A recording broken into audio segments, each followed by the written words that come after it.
नमस्कार। आदर्श शिक्षण संस्थान नागौर की ऑनलाइन कक्षा में आपका हार्दिक स्वागत है। आज हम प्रश्नावली 4 देखेंगे जिसका नाम है संख्याओं में जोड़ एवं घटाव। जोड़ को तो हमने पहले ही तीसरी प्रश्नावली में हम कर चुके हैं। आज हम घटाव सीखेंगे। ठीक है, यहाँ पे मैंने 4 घटाव के सवाल दिए हैं। ये साधारण घटाव है, इसमें कोई भी आपको हासिल वगैरह नहीं लेनी पड़ेगी। उसके बाद में आपके 0 में से घटाना संख्या को, ये 2 इस प्रकार की आपके घटाव है, तो वो हम जानेंगे और सीखेंगे। उसके बाद में 4 अंकों की सबसे बड़ी संख्या में से 4 अंकों की सबसे छोटी संख्या में से 3 अंकों की सबसे बड़ी संख्या को घटाना, ये हम सीखेंगे और जानेंगे। तो सबसे पहले साधारण घटाव, जो आपने उदय कक्षा से ही सीखना शुरू कर दिया था, वही जोड़ है, वही घटाव है साधारण। 3 ऊपर दिए हुए हैं, नीचे 2 लिखे हुए हैं। ये तो हम सब जानते हैं कि बड़ी संख्या में से ही छोटी संख्या को घटाया जा सकता है। तो यहाँ पर ऊपर सारी बड़ी संख्याएं दी हुई है और इनके नीचे जो संख्याएं दी गई है वो सारी छोटी है। 3 है, 2 है, वो 3 से छोटी होती है। ऐसे ही ऊपर 8 है, नीचे 3 है, तो हमें पता है कि 8 से पहले 3 आता है।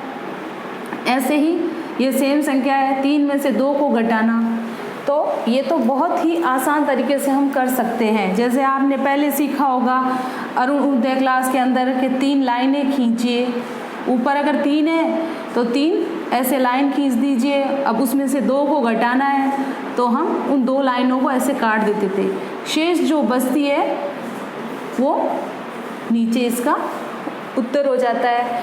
इसी प्रकार से एक तो ये तरीका है, लेकिन अब हम चूँकि हम 4थी क्लास में आ चुके हैं, तो 4थी के बच्चे इस तरह से काम करेंगे तो समय भी काफ़ी लगेगा उनको। तो अब तो ये चीज़ें हैं, या तो आप अंगुलियों पे करिए या फिर थोड़ा बहुत अपने माइंड में इस चीज़ को रखना है कि इसमें से इतने घटाएंगे तो कितने शेष बचेंगे। अब देखिए 8 है, 8 में से आपको 3 घटाना है, घट सकता है आराम से, क्योंकि ये बड़ी संख्या है 8 और नीचे छोटी संख्या है। आप ये भी माइंड में कर सकते हो कि मान लीजिए मेरे पास में 8 टॉफ़ियाँ हैं, उसमें से मुझे 3 टॉफ़ी अपने फ्रेंड्स को देनी है। तो आपके पास में 8 टॉफ़ी है, 1 2 3 4 5 6 7 8। उसमें से आपने 3 अपने दोस्तों को दे दी, 1 2 3, ये 3 दोस्तों को दे दी। बची कितनी? 1 2 3 4 5। तो यहाँ पे आ जाएगा शेष में 5। इसी प्रकार से जो सबसे पहले हमने किया था, 3 में से 2 को घटाया तो 1 आया। तो यहाँ पे भी हम जब 3 में से 2 को घटाएंगे तो 1 शेष रहेगा। तो इस प्रकार से इस घटाव का जो उत्तर है हमारे पास में आ रहा है 151। ठीक है, अब देखिए, अब हम कुछ ऐसी संख्याएं होती है ऊपर लिखी हुई कि उसमें से छोटी में से बड़ी संख्या घटानी पड़ती है। अब सबको ध्यान में है। अब आप मान लीजिए आपके पास में 1 पेंसिल है, या मान लीजिए आपके पास 2 पेंसिल है और आपको 3 भैयाओं को वो देनी है, तो आप दे पाओगे? नहीं दे पाओगे, क्योंकि है आपके पास में 2 और मांग रहे हैं आपसे 3, तो 3 तो नहीं दे सकते हम। तो हमें क्या करना पड़ेगा इसके लिए? या तो हमें और ख़रीदनी पड़ेगी तब हम दे सकते हैं, या फिर किसी से उधार लेना होगा। अगर उस समय हमारे पास में ख़रीदने के लिए कुछ नहीं है तो उधार लेना होगा। तो वही सिस्टम इन वाली जो घटाव है उसमें होता है। अब जैसे यहाँ 8 है, नीचे इसके 9 है। सबको ध्यान है कि 8 9 से छोटा होता है। पहले 8 आता है, उसके बाद में 9 आता है। तो ये संख्या छोटी हो गई और ये बड़ी है। छोटी में से बड़ी को नहीं घटाया जा सकता है। वही जो अभी मैंने उदाहरण दिया था कि आपके पास में 2 पेंसिल है, आपसे 3 मांगी जा रही है, तो आप दे दोगे? नहीं दे पाओगे। तो इसके लिए ये सबसे पहले क्या करेगा, अपने पड़ोसी से उधार ले लेगा। लेकिन इस पड़ोसी के पास, बेचारे के पास में खुद भी नहीं है, तो ये इसको क्या देगा? तो ये क्या करेगा, ये पड़ोसी पहले इससे लेगा। ठीक है, क्योंकि पड़ोसी ही पड़ोसी के काम आते हैं। तो यहाँ पे इस 7 में से 1 इसको दे दिया, तो यहाँ हो गए आपके 10। और 7 के पास में क्या बचा 6, ठीक है। अब ये 10 है वो अपना, अब ये एकदम अच्छे से पैसे वाला हो चुका है, तो ये अपना 1 इसको 8 को दे देगा, तो यहाँ 18 हो गए, और 10 में से 1 को घटा दो तो 9 बचते हैं, ये 9 रह गए इसके पास में। अब हम आराम से इस 18 में से 9 को घटा सकते हैं। जब 18 में से 9 को घटाएंगे तो हमारे पास में शेष 9 ही बचता है।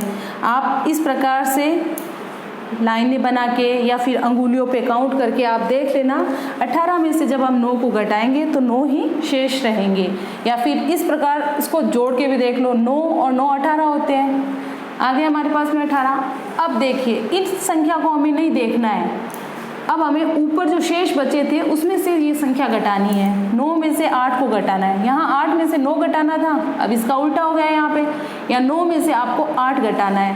जब हम 9 में से 8 घटाएंगे तो हमारे पास में शेष 1 रहेगा। इसी प्रकार से 6 में से 5 को घटाया तो ये 6 है, 1 2 3 4 5 6, इसमें से आप 5 घटा दीजिए, 1 2 3 4 5, शेष बचा आपके पास में 1।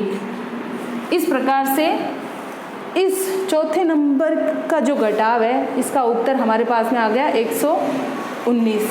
ऐसे ही जो अगला सवाल है वो आप कर सकते हैं। इसमें मैंने इसलिए आपको ये अगला सवाल समझा रही हूँ कि इसमें सेम संख्याएं आ रही है। कभी कभी क्या करते हैं बच्चे कि 9 में से हमें 9 घटाना है, तो वो क्या करते हैं पड़ोसी से उधार ले लेते हैं कि 9 में से 9 तो घटेगा नहीं, तो वो उधार ले लेते हैं। अब मान लीजिए आपके पास में 2 टॉफ़ी है और आपको 2 ही टॉफ़ी किसी 2 बच्चे को देनी है, तो आप आराम से दे सकते हो, आपसे वो ज़्यादा तो नहीं मांग रहे। तो आपके पास बचना क्या है, कुछ भी नहीं बचना है, 0 बचना है। भले ही आपके पास में 0 बचो, आप 2 टॉफ़ी देने लायक हो तो उसको 2 टॉफ़ी दे सकते हैं। ऐसे ही इसमें है, अब जैसे 9 में से 9 को आपको घटाना है, तो 9 में से 9 को जब हम घटाएंगे, यानी कि आपके पास में 9 टॉफ़ी है और आपको 9 बच्चों को देनी है, तो आपके पास में क्या बचना है फिर 0। तो इस प्रकार से इसमें उधार आपको बिल्कुल नहीं लेना है, भले ही आपके पास में कुछ नहीं बचे, लेकिन इसमें से आपको बिल्कुल उधार नहीं लेना है। ऐसे ही 0 में से 0 को घटाएंगे तो 0 बचेगा, 9 में से 8 को घटाया 1 बचेगा। तो इस प्रकार से इसका जो उत्तर है वो आएगा आपके 100। अब देखिए ऊपर सारी संख्याएं 0 में है, छोटी संख्याएं हैं सारी 0 है और 1 है, उसमें से सबसे बड़ी संख्याओं को आपको घटाना है। तो इसके लिए भी हम क्या करेंगे, जैसे 0 में से घटता नहीं है 9, तो उधार लेंगे, इसके पास भी कुछ नहीं है, इस 0 के पास में भी कुछ नहीं है, तो ये क्या करेगा, ये जो 1 है वो इसके साथ आके खड़ा हो जाएगा, ठीक है। तो यहाँ हो गए 10। अब ये 10 1 अपना इसको देगा, तो इस 0 के पास 10 हो गए, शेष बच के यहाँ पे 9। इसी प्रकार से जो 10 है, अब ये अपना 1 इसको दे सकता है, तो यहाँ 10 हो गए और यहाँ बच गए 9।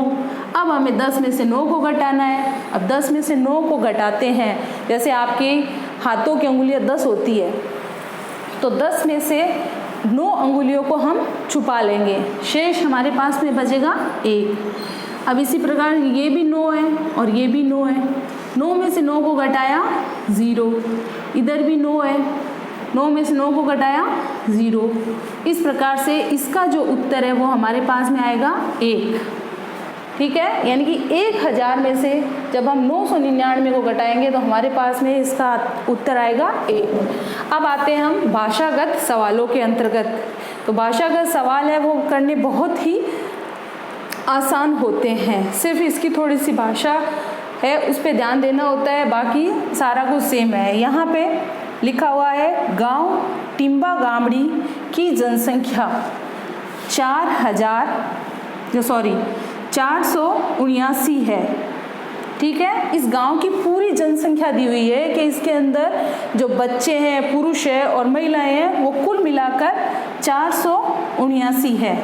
इसमें से, ठीक है, यानी कि इसमें से किसमें से, इस संख्या में से पुरुष व बच्चों की जनसंख्या 281 है। यानी कि ये कह रहा है कि इसमें से पुरुष और बच्चे दोनों मिलाकर कितने 281 है।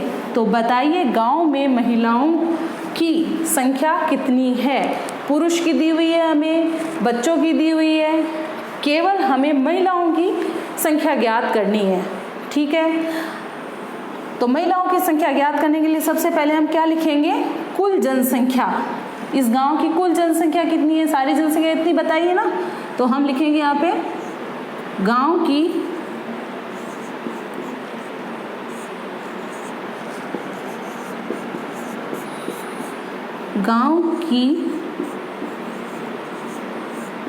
कुल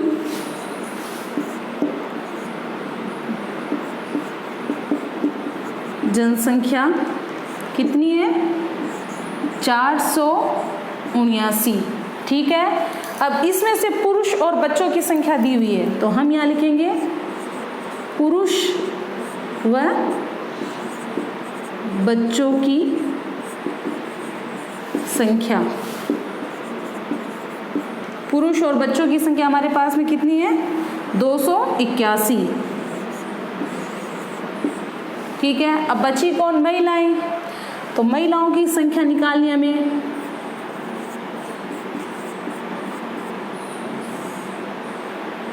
महिलाएं हैं बराबर। अब महिलाएं की संख्या कैसे निकलेगी, जब हम बच्चों की और पुरुष की संख्या को इसमें से घटा देंगे तब महिलाओं की संख्या निकलेगी। तो हम क्या करेंगे, यहाँ पे घटाव का निशान लगाएंगे। अब उसके बाद में 9 में से 1 को घटाना है, तो 1 2 3 4 5 6 7 8 9। अब इसमें से 1 को हटा दो, शेष बचे 1 2 3 4 5 6 7 8 आ गए। इसी प्रकार से 7 में से 8 को घटाना है। अब 7 में से 8 नहीं घटता है, तो ये अपना पड़ोसी है 4, उससे 1 उधार ले लेगा, तो यहाँ बन गए 17 और इसके पास क्या रह गया, 3 शेष रहा 4 के पास में। अब 17 में से आपको 8 घटाना है, तो घटाव का एक तरीका और है। हम क्या करेंगे, जिस संख्या को हमें घटाना है उससे आगे की संख्या हमें गिननी है। कहाँ तक गिननी है, ऊपर वाली संख्या तक। जैसे ये 8 है, ठीक है, 8 के बाद में हम गिनना शुरू करते हैं, 17 तक गिनेंगे। 8 के बाद में गिनते हैं 9 10 11 12 13 14 15 16 17 18। कितनी लाइनें बनी इसमें, 1 2 3 4 5 6 7 8 सॉरी 1 2 3 4 5 6 7 8 9 बचती है। मैंने यहाँ पे गलती से लिख दिया है, जैसे 8 के बाद में गिनना है ना, 9 10 11 12 13 14 15 16 17। ठीक है, मैंने 8 से ही गिनना शुरू कर दिया था, इसलिए यहाँ पे थोड़ी मिस्टेक आ गई है। तो हम ये 17 तक गिने गए हैं। अब हमें इसमें से 1 को घटाना है। ठीक है, तो 8 9 10 9 10 11 12 13 14 15 16 17। ठीक है, अब हम गिनते हैं कितनी लाइनें बनी है, 1 2 3 4 5 6 7 8 9। तो यहाँ पे हम लिखेंगे 9। ऐसे ही 3 में से 2 को घटाना है, तो 2 के बाद में हम गिनना शुरू करते हैं, तो 3, यानी कि एक ही संख्या गिनी जा रही है, तो यहाँ पे हम लिख देंगे 1। इस प्रकार से हमें इन भाषागत सवालों को थोड़ा ध्यानपूर्वक करना है। भाषा को जब हम पढ़ेंगे, उनको भाषागत सवालों को, तो थोड़ा सा ध्यान देके पढ़ेंगे तो अपने आप इस प्रकार के सवाल हम आसान तरीके से हल कर सकते हैं। इसके जो 4 सवाल है इस प्रश्नावली के, 1 से 4 सवाल है, जो शेष सवाल है वो आपको स्वयं को ही करने का प्रयास करना है। धन्यवाद।